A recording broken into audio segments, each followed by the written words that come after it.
What is this statue? Where did it come from? When was it built?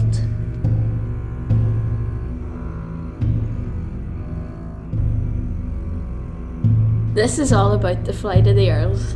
What's the flight of the Earls?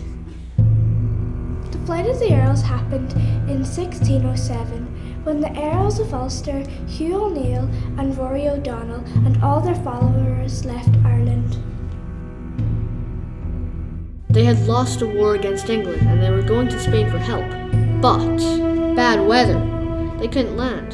So they went to France, met Spanish and were sent to Rome. While crossing the Alps, their horse carrying all their gold fell into a ravine, never to be seen again. The Earls never returned and died in Rome. Ireland was then conquered by England and suffered centuries of conflict, starvation and English control. Which is why the people in the statue look sad and abandoned. This statue was made in 2007. Do you remember what happened 400 years ago?